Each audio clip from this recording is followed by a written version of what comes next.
Today's August 7th, and we've got this succulent that's got a bud, a big bud. This one flowered for me last year, and I'm so happy it's making one again. It's got this new trailing hanging way down, and that's the size of it.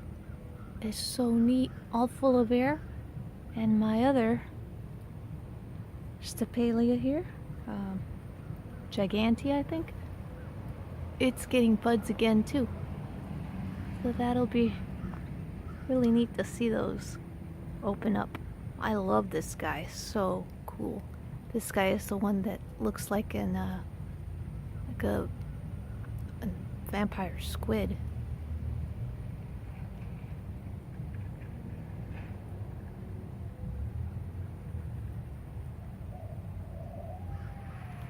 August 11th, 2020. Good morning, everyone. Check it out. This finally opened. It was a bud for a long time. At last, it's opened, and it's beautiful.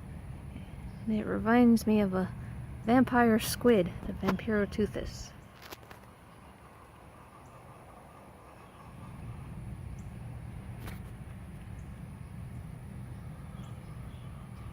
Wow, that is awesome.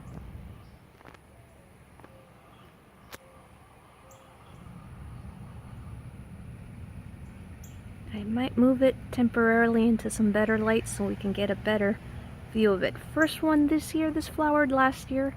I hope it'll make more than one flower. And then we've got the Stapelia grandiflora is once again in bud. It's got 3, maybe 4 buds coming in again. This plant has done great. My other Stapelia grandiflora hasn't, or Gigantea, I mean, hasn't made any flowers this year.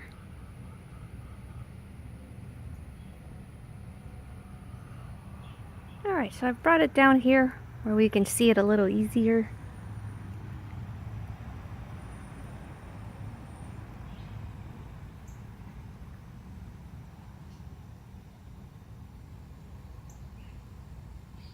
Here's a good light.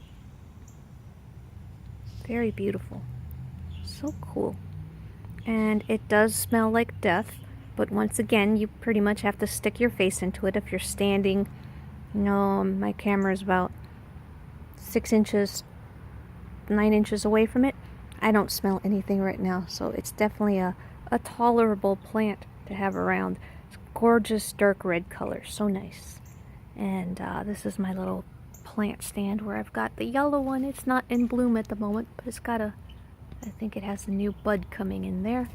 But definitely love members of the Stapelia and Huernia family. Although I'm a little worried that this one's not doing so well right now because this particular piece looks wrinkled.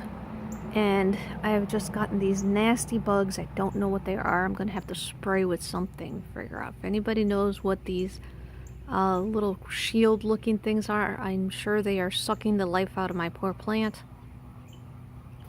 There's another one. And like with most of these types of scale bugs, that's probably the female. The females are the flat ones. And they're the bad ones. I have to do something about that. This little guy was doing so well. But anyways, yes. So let's check out this gorgeous, gorgeous plant one more time.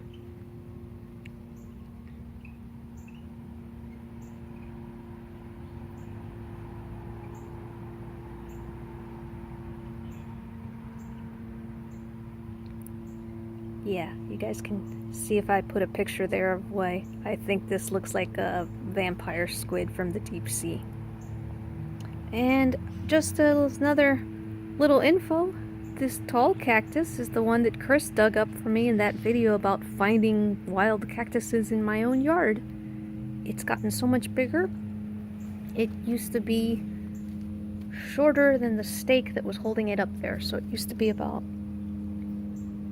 that tall one, or maybe that tall when we found it. It's amazing. It's like put on this, from here up is all new growth, and it's loving this rain, and it's getting more sun than it was under the trees.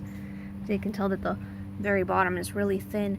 We might put this into the desert garden if we can ever finish that project, and I might bury that skinny section because I don't like that it's skinny at the bottom and getting fatter and heavier at the top. I'm afraid it's going to topple over and break. So hopefully not. And since Chris found it and it's kind of his cactus, he got to name it. I told him he could name it, so he named it Armadon after his favorite dinosaur character in our all-time favorite video game of Primal Rage.